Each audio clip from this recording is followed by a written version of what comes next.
Maraknya kasus pelecehan seksual telah terjadi di mana-mana dan semakin meningkatnya angka pelecehan seksual di dunia. Kasus pelecehan seksual ini dapat terjadi di sekolah, di rumah, maupun di tempat umum. Korbannya pun tidak hanya memakan anak kecil, bahkan orang dewasa, anak sekolah, remaja, bayi pun dapat terkena kasus pelecehan ini. Sebuah insiden pelecehan seksual telah terjadi di lingkungan sekolah menengah atas yang telah mengejutkan para masyarakat sekitar dan siswa-siswi yang di sekolah tersebut. Kejadian ini melibatkan seorang siswi berinisial S yang diduga menjadi korban pelecehan oleh seorang oknum yang merupakan kakak kelas dari korban berinisial C.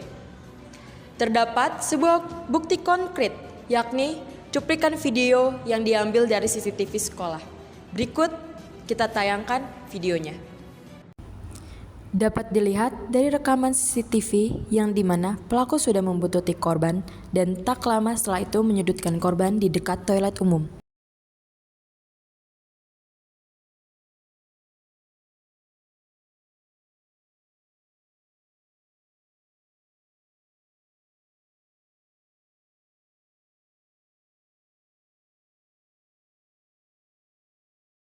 Tak tinggal diam, korban pun mencari cara agar bisa terbebas dari pelaku dengan berteriak. Dikala kejadian berlangsung, terlihat adanya saksi mata yang pada akhirnya melaporkan perbuatan tidak senonoh yang dilakukan oleh pelaku kepada pihak sekolah dan pihak berwajib. Berikut kita saksikan kesaksian yang diberikan oleh saksi mata. Terima kasih kepada reporter Janet. Sekarang saya sudah berada di TKP bersama Kak Wina sebagai saksi mata. Tolong dijelaskan bagaimana kronologi kejadian. Jadi sebenarnya saya mau ke toilet, terus saya mendengar suara aneh dari atas.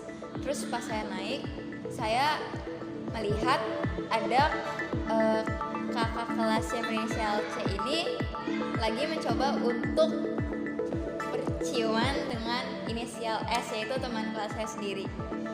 Bagaimana sikap keseharian pelaku dan korban di sekolah? Apakah mereka memiliki hubungan? Untuk hubungan mereka berdua sih saya kurang pasti karena saya juga kurang dekat sama S ini. Tapi yang saya tahu pasti dari si tersangka ini dia memang suka membuat masalah di sekolah, terutama pada adik-adik kelas dia suka mengganggu dan suka iseng juga sih. Menurut Anda, apa yang harus dilakukan agar kejadian seperti ini tidak terulang kembali? Yang pastinya menurut saya sih si pelaku ini tuh harus di DO ya. Karena si korban pun juga pasti punya rasa trauma, jadi dia juga kayak nggak bisa ke sekolah, nggak bisa melanjutkan aktivitasnya dengan baik karena kejadian tersebut. Apalagi terlepas dari masalah pelecehan ini, si tersangka tuh udah banyak melakukan masalah di sekolah ini, jadi dia emang pantas untuk di DO. Tapi untuk semua keputusan akan saya balikan lagi kepada yang berwenang, yaitu kepala sekolah kami. Terima kasih Kak Wina sudah meluangkan waktu untuk wawancara ini. Saya Hana Patricia dari TKP melaporkan. Terima kasih Saudari Hana atas laporan yang dibawakan dari TKP.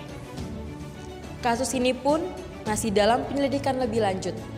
Pihak sekolah serta pihak orang tua murid masih saling berdiskusi dan bekerja sama untuk mencari titik terang dari kasus ini. Warga sekitar serta para siswa-siswi sekolah ini berharap kejadian ini menjadi pelajaran berharga bagi semua pihak agar lebih memperhatikan perlindungan terhadap siswa di sekolah. Demikian laporan berita hari ini. Terima kasih.